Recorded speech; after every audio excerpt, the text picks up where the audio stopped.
I do think there's a personality type that becomes a lawyer, and that personality type is someone that wants to be prepared, to plan, and to have everything go the way they want, and they want to be in control. And all new lawyers need to let that go. They just have to let it go. If the jury sees that one piece of evidence getting thrown out ruins your whole case, they don't think your case is very strong. And like you said with hospitality, they can read those nuances. If you react to a judge's decision like, oh, the jury's gonna think, oh, this case wasn't that good anyway. So you have to take those classes.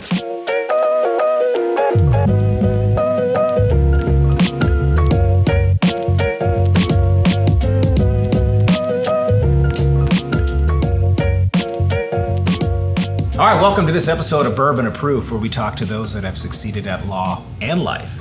We do it over spirits, some a little soft, some a little stronger, but we're very privileged to be here today with Mr. Charles Liu, who'll be co-hosting at his place, The Firm, which is a private whiskey club, members only, geared toward whom? Members. But this is why I like the co-host, man. He's very, on top of semantics. He always drinks pre-production, post-production, during production. So, yeah, of course. Charles, and on our first episode ever, thanks for coming, dude. It's always an honor to be with such a visionary. And we have, speaking of visionaries, we have Mr. Dave Racki of Racki Games. Wow. Yeah, wow, that's right. So Dave is not, for all listening, watching, is not a lawyer. Brother's a lawyer. Brother is a lawyer. Okay. Brother is a lawyer in Boston, but Dave works law adjacent, where he has a legal technology company that assists all lawyers in trials. So he's seen more trials than most lawyers ever. I've seen a lot of trials for sure. Dozens and dozens of trials. Yeah. Do you like it? You ever look at it and say, dude, these guys are fucking terrible? You have to. Well, most of them are good. Some of them are bad. I like it because it's not that much pressure. Well, I mean, it's a lot of pressure for my company because we're putting up tech and we're putting up evidence and stuff, but these lawyers have millions on the line and stuff. So I like it. I like going to court. I like the judges. I like the clerks, but they can be tough. Yeah. So Dave also has his Racki Games, which something we'll talk about is a gaming company geared towards taking RPGs to the next level. Tabletop gaming. That's exciting. Digital tabletop game like And I wore my Run D&D shirt, marrying two of my favorite things, hip-hop and Dungeons & Dragons. Very nice. It'll be called Ravel after this. We'll talk about Dave's game, Ravel, which will hopefully be out maybe by the time this airs. I hope so. This year, I think, for sure. So first, we're going to kick it off, Dave. So, the first whiskey that I selected for you is something called Blood Oath. Oh, I love the name. Yes. Sounds very D&D. So this is the two. Yeah, it is very D&D. We'll do an oath after this. We might do a spell. We might cast something. We can do like a cut our fingers. We could do a blood. Yeah. Jeez, this is how you start diseases. It's a blood oath. Yeah. And we're all tested. We're good. All right. Well, he might not be. We didn't do it. That's right. But this is important because this blood oath came out on February 10th, 2021. This is Pact number 7. Wow. Very nice. So this is right around when you started a company called Racki Games. That is right when we started our game company. Amazing. I love it. Let's do it. So he's a pandemic. I always think that great entrepreneurism is built out of depressive economic times. This was during the COVID era where he started his company, and they unleashed the blood oath number 7. I'm in. You better be in or you're off the show. What if I did You say have no? no choice. What if you did say no? Well, all right. We have some producers over here that'll. Cheers, gentlemen. Thank you for coming. Cheers. Thanks for having me. Cheers. Blood oath. Oh, very nice. It's a sipping whiskey? You can shoot it if you want. Okay. I mean, it's really, There's no rules. as in your campaigns, you could do whatever the fuck you want. There you go. You can improvise. I love it. Yeah. Let me roll a 1d100 on this. Critical miss. I just throw it over my shoulder. Yeah, you trip when you just swallow. Okay. Mm-hmm. It tastes really good. Yeah. I don't know anything about Blood Oath, by the way. I mean, they come out with this yearly, and every design on it is all different seal. Like sometimes it has a lot of cool designs. Like I have the 8, I think, or the 10. I love it. 9. Tastes good. Do we analyze it? It tastes like whiskey. Yeah, it tastes like. It tastes great. It tastes like whiskey. Tastes good. So, Dave, you're a Bostonian, right? I'm from Boston originally. Yep. So, I mean, tell us how you got. The better Pittsburgh, as I like to say. You're so dumb. So, how did you get to? Tell us about your journey to Los Angeles, because Dave and I met when he was still working at the Cheesecake Factory. I was. Moonlighting as an actor or an actor. How long ago? At least 12 years, maybe. Okay. Yeah. It's been a while. And then we played in the LA Baseball League. Mm-hmm. Yeah, I came on here in a Honda Civic. That's how I got here. Drove cross country. Very literal. Yeah. I was gonna go to law school. My brother was a lawyer, and he said, "Don't go to law school. Go try." Well, I don't think because he didn't really like being a lawyer, but just didn't think it was for me at that time of my life. I was like 22, 23. So I got in a car and I drove to LA to pursue acting. And then I worked at Cheesecake Factory, and then met you and played baseball with you. Yep. Did you act? I did, yeah. I did a few things. I was in Better Call Saul, and I was in amazing. Independence Day 2. Although I had a big scene in Independence Day and it got cut, which was a bummer. And that was kind of my swan song out of acting. Better times. Now you're behind the camera, behind the television, behind the computer. Why would you say this?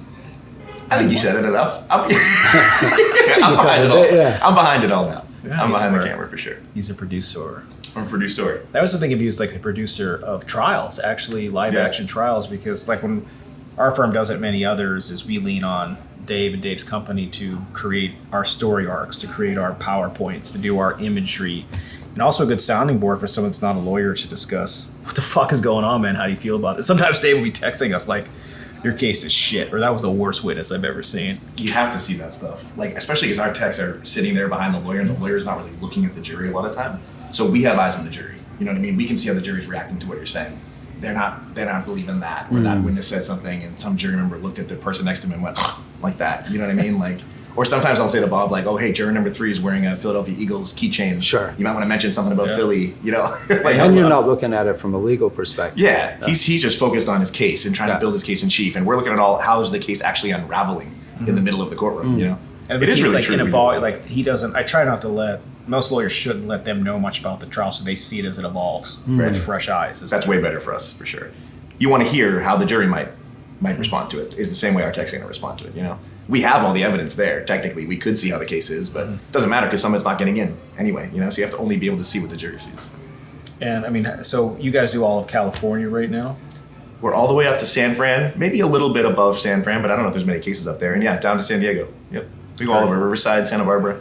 So you got to tell like our viewers and listeners, what are some just interesting shit that's happened? I mean, you got to have some stories, man. I have a lot of good stories. Well, that's it. We're talking here stories. Yeah, This is a good story. I promise. Pick your top 3. I promise Craig I'll tell this one story at least. Okay. Tell me how you think. So we do a lot of PowerPoints, as you know, obviously. We set up all the tech, we run wires everywhere, we have monitors everywhere, people, you know, for the jury, projection screens. And we have clickers because we run the PowerPoints through our laptops because the lawyer just wants to get there with a clicker. They have it all in their head. They might have a screen on the side that lets them know their notes, but, you know, they've practiced, rehearsed this. So Grayson walks into a trial and he's about to do his close, and it's a 120-page PowerPoint. That's Grayson Goody. Grayson Goody, for everyone that doesn't know. Excellent trial lawyer. And, you know, I think this was maybe 5 years ago, maybe when he was first becoming the Grayson Goody we know today. So he gets in with his nice suit, and Craig had placed a PowerPoint clicker on the corner of the table. So Grayson was going to walk by, grab the PowerPoint clicker, and go do his presentation.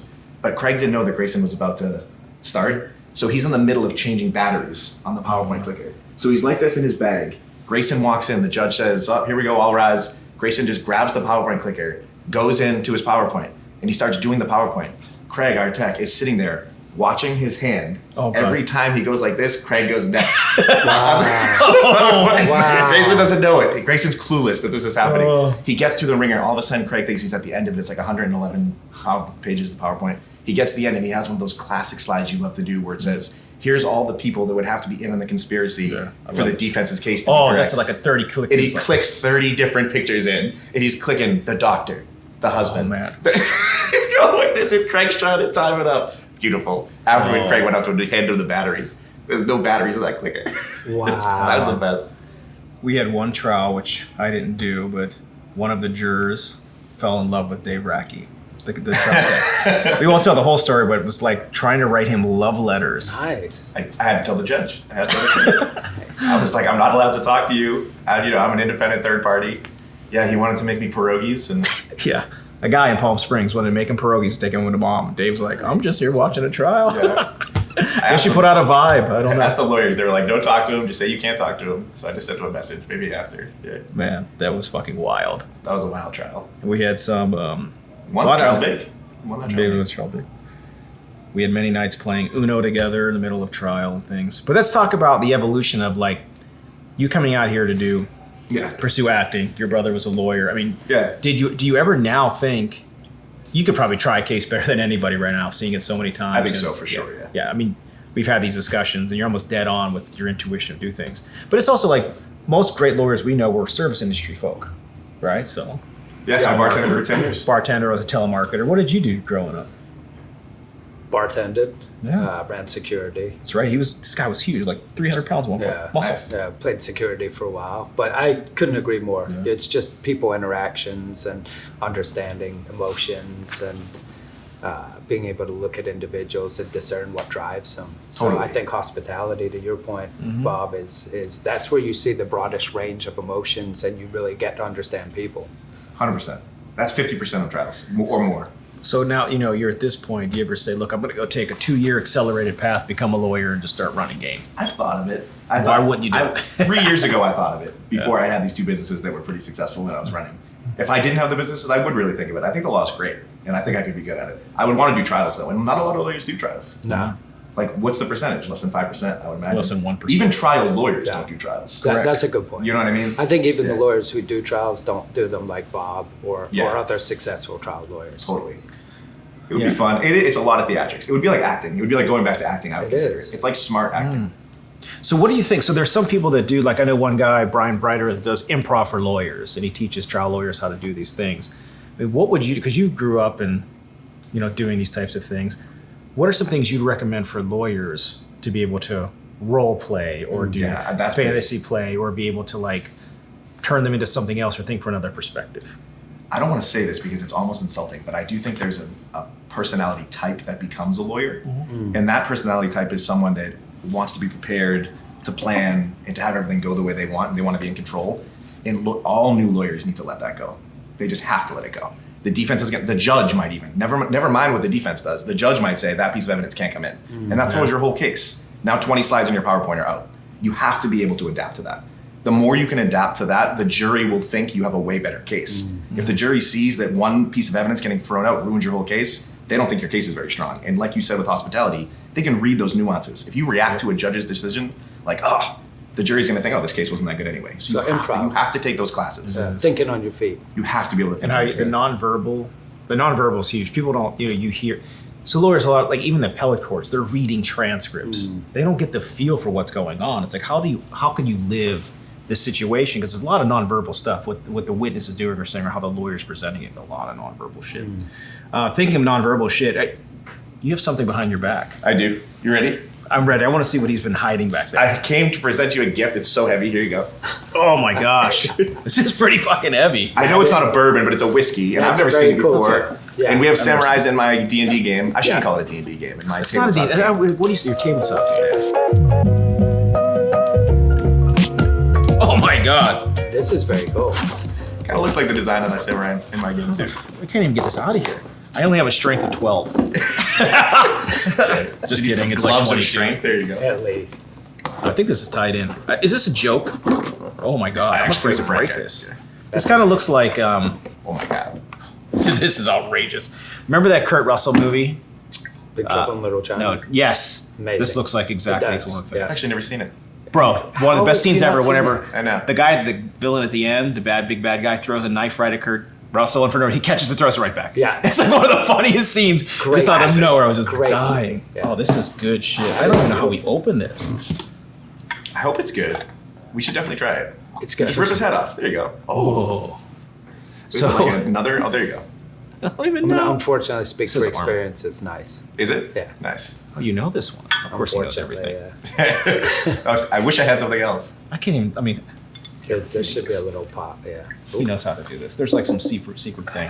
So, Dave, in your game, Yeah. you have samurais. We do. That's one of the starting 18 classes. Yeah, and so one of the things that I do think is important, we did a lot of community building within our firm, but a lot also role playing and being in different situations. And I do think that being within your game or other games where people are able to work together and have to problem solve, like we're running campaigns with sometimes 8 people. What's the max? There's 10's too much. 10's too much. You could do 10, but that's too much, I think. 8, I would say. And like a people- DM or a Raveler and 7 others, 6 or 7 others. What you usually have, when you do trials, you have teams though, right? You do trials in terms of teams We of do 2. teams. Yeah, I think that's the way Well, to 2 up there and then somebody back that's writing and doing different stuff. But, oh man, this is very interesting. That's very nice. But I do think that, man, this does smell good. if lawyers were able to get in situations like that and role play, have to play a different type of character, stay on brand with that character, and problem solve and work together as a team, it goes a long way. It does, yeah. This is interesting, man. Fuck. I just want to put its helmet on. Wow, this one smells very nice. It does, yeah. And even that cork is aggressive. It smells like wood chips or something. Citrus. Am I It's a tripping? lot of citrus. Yeah. Citrus. God, this palate on Oh, this maybe guy. it's citrus. It's citrus, Wow. yeah. Not only does he have a good palate, he knew that I had a bad palate and that what I was I smelling was corrected the the wood wrong. chip. Corrected it to what it was. That was awesome. That takes I years like, of I like patience. wood chip, though. Wood I chip might citrus. utilize that in subsequent whiskey tastings. This sounds like wood chip. Wood chip.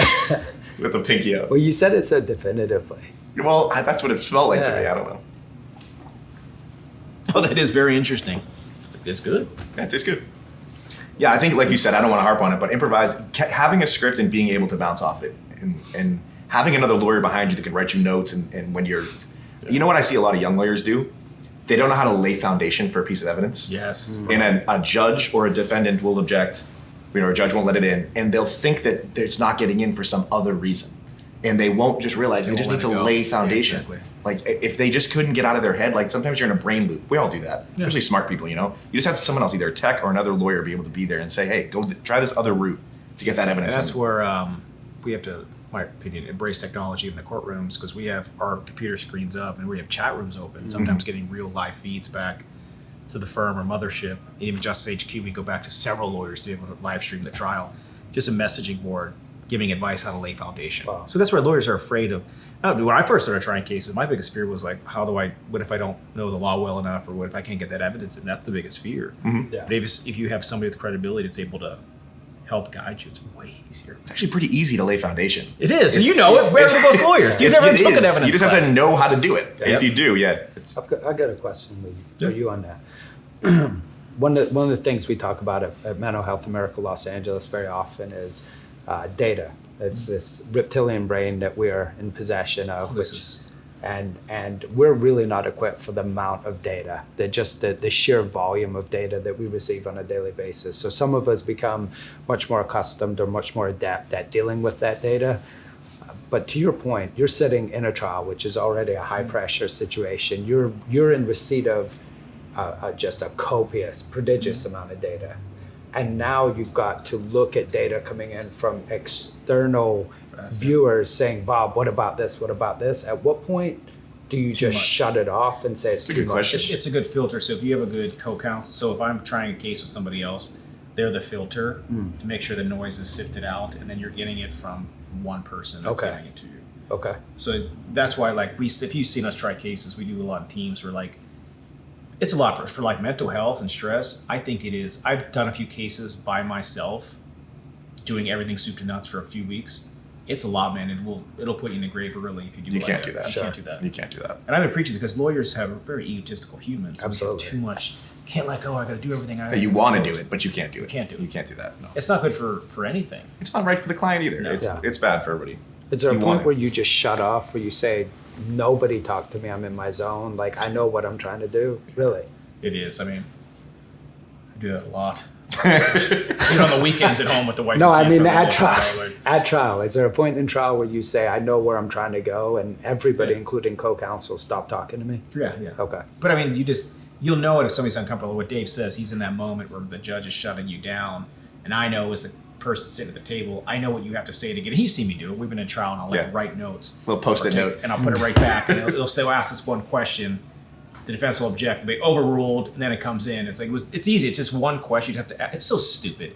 That's what I hate about the law. It's like It is stupid, but new lawyers get overwhelmed with They it. get overwhelmed. Absolutely. They get overwhelmed because they don't know. They haven't been in that setting before. They've read all the books in law school, and then they're doing the first case, and they don't understand how to just So slowly. this is put it- like one thing that you've talked about, it being in the metaverse. Do you think that somebody could go with an avatar, be in a courtroom, and be able to do real time practice? Yeah. Imagine getting hammered by a real judge and trying to put on your case. Some people feel like nervous in the situation. Maybe they put on a Minotaur suit. I don't know. Yeah. that is coming in the future. Yeah, I think so.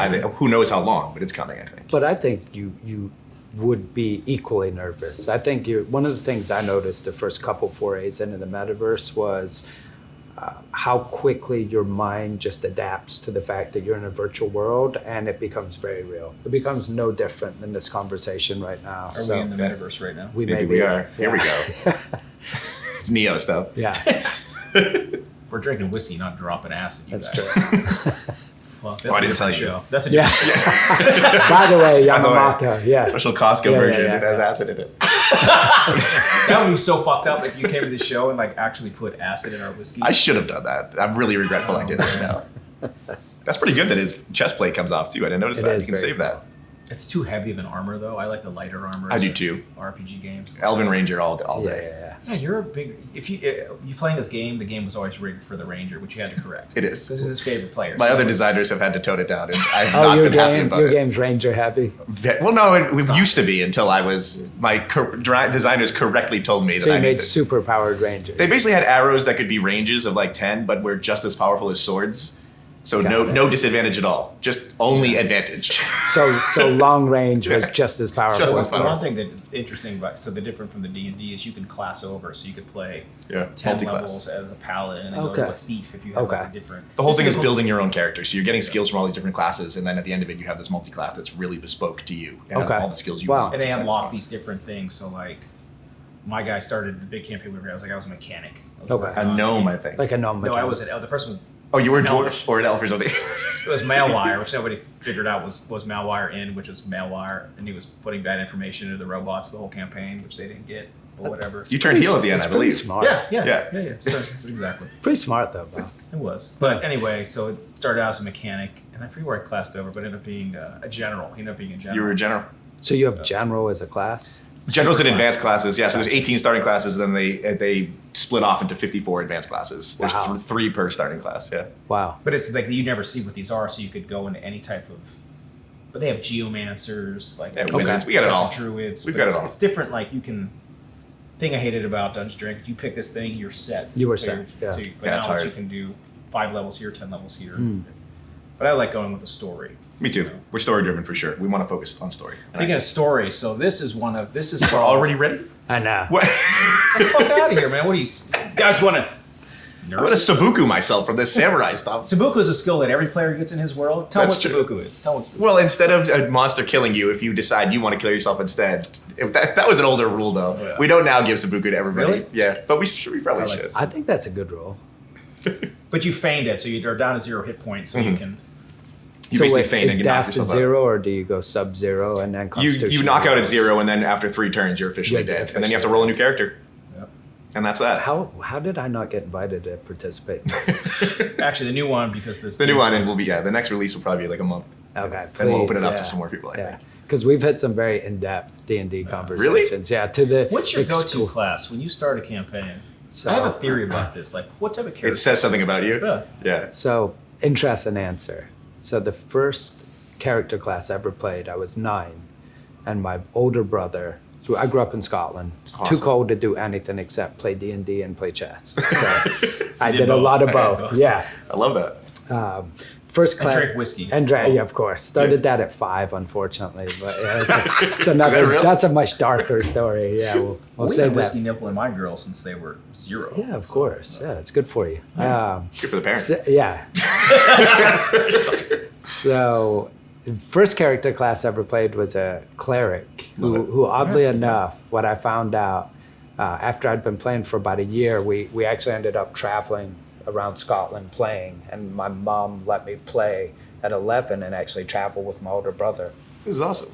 And I was introducing myself to the party at 11 in Glasgow, which is about 40 miles from where I grew up. And I told the character of the class, the group, my name, and one of the more erudite, learned people in my class said, "Doesn't that mean coward in Latin?" And I said, "I don't fucking think so." Of course, I didn't say fucking at 11. I said, "Not that I know of." And I kind of catch my brother out of the corner of my eye laughing. And I was like, "You asshole." He told you to I've say been it. running around for 2 years playing this character that he helped me name that meant coward in Latin. So Clerics always had a special place in my life, but the most successful class I ever had was a barbarian that I worked up for a long time, and I played this character for years and years, and kind of built like a whole thematic and narrative and lore legacy behind this barbarian class. But yeah, That's the stuff we love in our game. We have a barbarian class, Berserker, and we have a cleric class called the You Sage. can go ice or fire.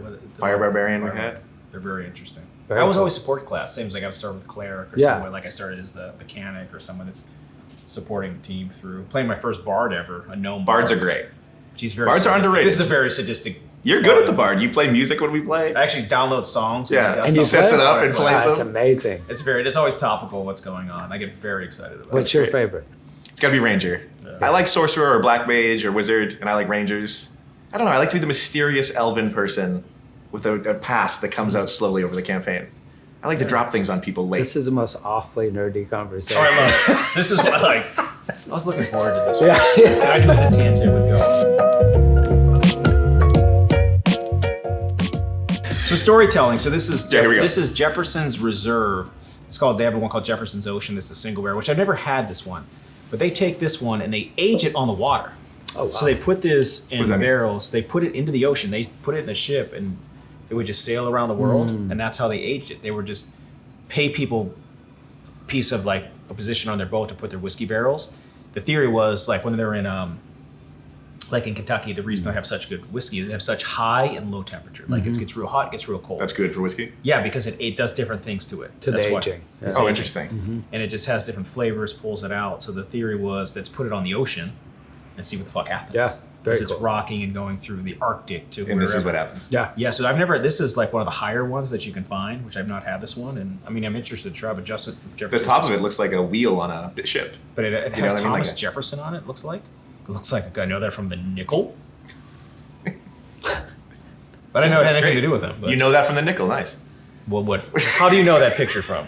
I don't know. Oh, very yeah, cool. Mount Yeah, Is he on Mount good call. Rushmore? No, No, but Thomas Jefferson.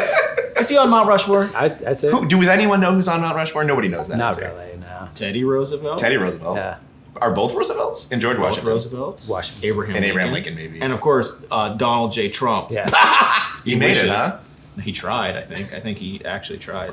The temperatures, and actually to Bob's point, the little bit of nerdy information I love it. actually influences the whiskey and the aging greatly. So Gentleman Jack, for example, Jack Daniels, which we're all familiar with, that was actually just positioned, I believe, higher. It could have been lower, but just higher than the other barrels, which gave it a more mellowed taste, which then became Gentleman Jack rather than I just love Jack that. Daniels. Yeah. And I like this rather put in the age, they just put very old. Very old. This is very old. Which is an interesting, it's actually a legal issue now that the whiskeys and the bourbons have to deal with to be classified as X. Well, it's like brandy, age. right? There's like XO, VO. Yeah. That's what all that stands for on the brand. Brandy, sherry, he's into alcohols that are named after women. This is his thing. Yeah. Brandy's great. You ever have brandy? Brandy with an I or a Y? Or an IE? Interesting. I like a nice Y, not an IE. You like the IE? Depends where I am. I'm not here for brandy with an IE at the end. All right. Well, okay. So bottoms up. We're gonna get to the last one here quickly, guys. This Cheers. is such How a many do we sweet have? 4? conversation. We have 4. There's a very cool one coming with Charles brings the flavor. Oh, interesting. You know, another thing that I thought was I wanted to go back to. It's not about D&D, but I'm happy to talk about D&D. Not D&D. Or Rabble or tabletop games. But a lot of lawyers, I think, this is in life in general, so I don't mean to give some big Oh, that's nice, philosophical. Bob. This is good. That's a good one. Let me try it. Yeah, you Come gotta on. try that. And give us your non-wood chip profile. It's mulchy. Fresh cut grass, I get. To be honest with you, this one is just giving me very smooth. I'm not getting a lot of bold flavor. What's surprising, this one's 100 proof. Oh, wow. Yeah. That's surprising. That's the I'm most always impressive impressed thing. when you can get a high proof and it's smooth. So That's nice. we did one Maybe show. where- caramel? It's like sweetie? You're just making I'm shit making up. things up. Yeah. That's what you do. When you don't know, you just make the it funny up. one See, that's though the about bartender one. caramel- It's called the mirroring, right? Yeah, exactly. You know. Guys, I survived 3 years as a bartender having no idea how to bartend. So, seriously, I've been there. So when people Just match the color. Yeah, and it took me probably until the first year of when someone would ask for a drink. Obviously, vodka soda, vodka, those you know. But when someone would ask for something that was a little more complex, you would have a general idea, and you would just, do the same thing. I'd just grab 3 or 4 bottles, turn them, go like, squirt some shit in there, and be like, here you go. I clearly remember the first time it didn't work. I made someone a Long Island iced tea. Which is pretty much everything anyway. And I push it across the table. If you do it confidently enough, they're like, well, this guy must know. Look at the way he poured it. And I pushed it across, and I would never... 4 people, they all pick it up, and everybody tastes it. And then the one dude looks at me, he goes, this is a Long Island iced tea? I was like, yeah, I've been doing this forever. There's a Long Island iced tea. Are you stupid? And he's like, hey man, I've just never had one like this, but it's fucking great. And I was like, of course. Your confidence, exactly. So I bartended for multiple years with no idea how to make anything more complex than a vodka soda. That's amazing. Yeah. Hey, you get by. Yeah. Confidence is key. Well, that's what I was actually going to say. In life and in trials, too, like, a lot of the new lawyers, or lawyers in general, it doesn't have to be a new thing, get steamrolled by defense lawyers because they don't feel confident that they can do things that they can do. Say, for instance, you ask a witness a question, and the witness starts answering a different question, cut the witness off. Yeah, so stop. We're going to talk about something else. Yeah, just stop. And you can do that. And a lot of new lawyers just don't think that, they think they're being rude if they do that. Yeah. It's way better to be rude to a witness than to let the witness get in evidence that the jury's going to hear. Exactly. You know what I mean? But when's the point where it's that young confidence is too much? Like where it comes off as brash or condescending or like young punk. Yeah. One of my favorite things I've ever seen is that letter that you post on Instagram. The Girardi one. Yeah. Can you tell? You're never going to work in this town again? Oh yeah. I mean, I've never told the story on the show. It's so good. Actually, let's tell it over this one. All right. Okay, we can save it. But yeah, let's pull this now. Let's tell this. What about this? Just, guys. What about the caramel? Nurse Ratchet, they need some help. God. But it's such a good story. I feel like there has to be a build up for that story. Yeah. Like I feel that story is quintessential Bob. Yeah. So I'll tell you the story. This was 2000, probably 6 or 7. So it was 1 or 2 years of practicing law, and I was working at a small PI firm, Nojima Letter, still good friends of mine. I was working there through law school, and I was trying to drum up business. So like I'm out there hustling, street hustling, getting cases. I was answering people's questions on like listservs and shit all over the place. So this one guy came with a case. He's like, hey, I'm a lawyer. I referred a case to this guy, Tom Girardi, and he stiffed me on the fee. He's not paying out the fees. I mean, fast forward now, it's like, oh shit, of course he was paying his fees. But not when you did this. Not when I did this. He was an animal. He was an animal. He was like the most well-respected lawyer, but he did all the wars, doing things. So I was a young lawyer, I didn't know who he was at the time. So I took this case, and then he obviously stiffed the guy. I mean, everything's in writing. It's like so obvious what happened. So I filed a lawsuit against him to recoup the money and the client that he had, because that's how you have to do it in arbitration. He sends me a letter, and I post it on Instagram. It's still like one of the biggest people. That's amazing. Oh, bro. And it just says, Dear Simon, not even Bob or Robert, just Dear Simon. It's like, you have... it's so dismissive. It's like, amazing. You have 24 hours to dismiss this lawsuit, or I'll make sure you never work again in this town. Signed, Tom Girardi. I was like, what the fuck is this? I remember getting the letter and walking into like John O'G, the partner. He's like, fucking Tom Girardi? We sued Tom Girardi? Why would you sue Tom Girardi? I was like, because he fucked this guy over. And he was like, he did fuck this guy over. He's like, you can do whatever you want with this case. Nice. I said, sounds good to me. Were you nervous for a minute? For a minute, I was like, because I looked him up, I was like, this guy's actually the real deal. Animal, What, he thinks the fucking legal mafia or something? Yeah. So then I went and did an arbitration. We had to go to arbitration because you had a fee dispute first before you get to the case.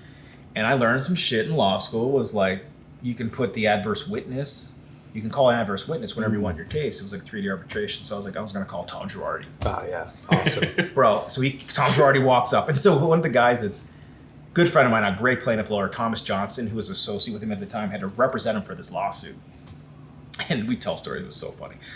So we get there, I was like, I want to call Tom Girardi. And he gets there, and then he sits down at the table where this arbitration is. I was like, excuse me, our panel arbitrators, but again, something I learned in law school, I heard about. Witnesses that are testifying can't be in the room, so they got to leave. Like, that's right, leave, Mr. Girardi. So we had to go sit outside. I waited 2 days to call him. So he had to sit out there for 2 days. So good. And as soon as he came in, you could cross an adverse witness. So I was just like, isn't it true you didn't have a retainer with that client? Isn't it true you settled this case behind a closed door with like it was what was his name? Roger Corman. He was like doing B movies. It was like, this was the underlying case. So he settled this case. It's like Toso Tom Girardi right now. Took the defense lawyer out of the picture, went with the defendant. Roger Corman went to his house behind closed doors and like wrestled a settlement out of him. somehow. Can you imagine How what old are shady you shit? when you're doing this stuff? 26, 27. I mean, but that's the point. This is Yeah. going back to what we talked about. 90% of 26-year-olds are Would not not have sent that touching letter. that. Not a chance. Not a chance. 99%. and, That's I it. and I framed that shit after we won, and they had to should've. pay. And And I bet you it got easier to send letters like that after you sent that first one. yes, You know what I mean? It's so nerve-wracking to send something like that. And then when you realize that people, all right, they're not as bad. It's not a big bad wolf like you think it's going but to it be. happens all the time, like paper tigers. It's like, Yeah. meet me for a drink and let's talk about But this. he's Like, not a paper tiger. No, he's not. No. Girardi, are you friends with him now? Who? Tom Girardi? He's in prison. He is? He's about to be. That's You don't know right. this whole story? No. Oh, yeah. I got caught that's stealing what- hundreds and hundreds of millions of Yeah. dollars of clients' funds. Oh, so Yeah. that was the start of it back then. I've been telling people ever since that this was going on, like within our organizations, and some people referring them cases, whatever. That's a whole Well, good different. for you, Yeah, but though. as a young lawyer, I had a similar instance, not as a young lawyer, just a couple years ago with a very, very established lawyer, someone who would be much more established with me in the legal field. And even then, at 42, 43, I was sitting there saying, this is a very well-known lawyer. Do I really want to Right. to draw the line in the This is sand? a story about me, dude. It was I feel like you're like, It was I was Bob. intimidating I was you. trying not to use Bob's name, but no, I think, but then Can I to- peek at this? I just Yeah, want of to see what course. you got going to on. go back to what Bob was saying and what we were saying. The funny thing I always think about now, especially as a adjunct professor at Loyola Law doing Web3 and Metaverse, is at what point are the young lawyers or the young students who are becoming lawyers, at what point is it just brash and obnoxious, and at what point is it well-founded? Like, what, you know the line. When you Dude, see me. I do like you to really think you know the think? line, yeah. Do Some you people really? don't. I don't know that you always do. I mean, talk about lines like the Macallan. You're a Macallan guy. This I'm a is like- Macallan guy. That looks Tell me great. the story. I've never even heard of this one. I never heard of it either. It looks awesome. This is cool. So the way I always start my Macallan stories is grew up in Scotland, 5 years of age. I will never forget this. My You really pop- was 5 the first time. Yeah, I really was 5. I know it's somewhat embarrassing. My papa tells me at Hogmanay, big Scottish holiday, obviously New Year's, and he says to my mom, "Give the wee one, wean, give him a dram." Sure you didn't say Yeah, weenus. wean. And my mom says he's It's part of your elbow, by the way. Don't The weenus? Is it stop. What's this? This is your weenus. really? Why would you go? Okay. Well, whatever. we're called weans in Scotland. So he says, give the wean a dram or give him a sip. That's right. So my mom says, of course, no, he's 5. And my grandpa says, well, he'll drink it sooner or later, so let's do it now. So he gives me a little sip, a dram, a half dram of Macallan. But what he does is he mixes it with lemonade. Now, your initial reaction to that would be appalled because you're thinking of American lemonade. But lemonade in Scotland is Sprite or 7-Up. Oh, So funny. it's essentially just a diluted Macallan. So that was my first experience with Macallan at 5. I love that. Yeah. So this whole bar that we're sitting in right now, the firm was actually inspired by Macallan. Oh, So really? if I you love Macallan. see- Is that yeah, your yeah. favorite distillery? So Macallan is by far my favorite. Yeah. We've got some extremely rare expressions of Macallan, but one of the ones expressions, yes. But one of the ones I'm Got the right very kind, Bob. fond of is this. It's a harmony. So actually, I'm not even going to tell you anything about it. What I'm going to do is I'm going to pour it, and I want your learned profile. Wow. I'll keep mulch out of it. Yeah. Okay. Because I am very confident you're going to get this. You are? Really? Yes. Okay. I'm in. Let's I'm do it. very confident Pour it because up, it bro. is so pronounced and so well done. Okay. That we're going to put you on the spot. You're going to tell Okay. us also. Right. You're both. It'll be a gonna contest tell for us. us. Yeah, because I am very confident in both of your thoughts. I want to hear more about Scotland. I went to Scotland. It was one of the only countries I've been to, and I loved it. What'd We you went to think? Edinburgh, though. Okay. And I learned in Edinburgh that it's never been above 89 degrees, apparently. Like, the hottest it's ever been up there is 90 or 89 degrees. And also, it doesn't really get dark at night. Or at least when we were there. It doesn't. It's yeah. like, it was kind of light at That's 9 cool. at night. I was Yeah. like, what is going on here? It was It is- awesome, It is actually. light all the time with Yeah. incredible think northern that's- lights. Yeah. Yeah. It was awesome. We didn't see, like, any green northern lights or anything, but that's probably the same effect of why it's like that. Yeah, it was awesome. I think you guys are making shit up. Have you been to Scotland? No. Well, should go. but We've been talking about but it. we We're are gonna go. going. We We're are going to do a going. bourbon-approved tour from Dublin to Scotland, 100%. We'll do a little dram for the Wayne over here. You sure I'd it's love not to a go back to Wayne's, Scotland. brother? A Wayne? Wayne? Wayne? You think Glasgow is better than Edinburgh to visit, or? I think it depends entirely on what you're looking for. If you're looking for the Hogwarts, you have to go to Edinburgh. Hogwarts? Yeah. Hogwarts. If you're looking Harry Potter, Bob. I'm gonna take you to Edinburgh. You're gonna walk around. You're gonna feel like you were transported. I gotta take my kid. Yeah. There's like a cobblestone road that goes up to Edinburgh Castle, and it just literally it's looks incredible. like Hogsmeade. But if you want, like now, I can smell what it is. I can tell you what it is. now Glasgow is very, very. It's quintessential Scottish character, but without necessarily the old school ideologies that you would necessarily prescribe to Scotland. Cool. I'd love to go to Glasgow. Well, All right, I haven't. Harmony is harmony. Oh, I can spell something for sure. Yeah.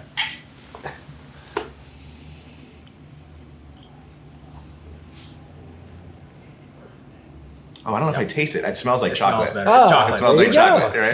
See? I was gonna say cadaver, but Get- he stole. He said chocolate. I was like, oh, chocolate. Yeah, so that's It's awesome. very smooth. Good. It's very smooth, Good. yeah. So, Oh, man. so this is chocolate inspired, rich cacao. So actually, this particular one is inspired by rich cacao. It's It's almost like a liqueur. I thought Maybe Rich a little. Cacao was a guy, like inspired by Richard Ri- Cacao. Richard is an incredible individual, but yeah, it's actually the Roca brothers, Roca family. So, but this is my Dude, this love is for good. affinity. How many different expressions does Macallan do? Quite a few, and Like and they more than do- 20? Oh yeah, and they do really? they do specials and limited edition. For example, I just or just acquired the Red collection. There's a James Bond collection coming up, which Nice. is inspired by the James Bond. Do they have a So PP7? Sounds or PP7? maybe a PP7? GoldenEye Discovery released. I'm excited for this in the Center Console. Well, we're about to wrap up. We're gonna end on gaming. So Dave, Let's do it. So this is how we always end the show. Now I'm getting drunk. I'm ready. Okay. So speaking of that, we got to ask you, Dave Racki, Yep. what is your bourbon of proof? What was your favorite? Where do you like to lie? How do you like your whiskey? Well, I don't know the Macallan's bourbon. It's Scotch, right? Scotch. But I am, I'm allowed? Whiskey. Yeah, it's all. today, So my bourbon whiskey. of proof is that chocolate Macallan for Wow. sure. Cheers Nice. to that. For sure. I like. I thought they were all pretty good. I think maybe the Blood Oath was my least favorite. Yeah, I can see that. Yeah. I don't know. It just But I felt a like little the harsh. name. I like the taste, name. The taste I wasn't crazy about, but the name I was sold. Yeah, I'm sold on the name, and I'll do a Blood Oath with you anytime, Bob. But I'd rather drink the Macallan. All right. Generally the speaking, Blood Oaths and Macallans and role playing and Yeah. Cilantro. Cheers. to David Racki, Thanks. Cheers to you. Esquire Pseudo. Pseudo. Yeah. Adjacent. Faux Esquire. That was fine. I started classing into lawyer, and I changed. I'm a level 20 tech now. Yeah. He's a technician / thief. Slash thief. Thief. That's a great class. You can shadow walk. You can Yeah, backstab. I can hide in if you want to. shadows. Yeah, That's good. Just pop out of a courtroom with a deposition. Hey. Well, guys, there we were. Thanks for coming to this episode of Bourbon Approved. Thanks. Thank you.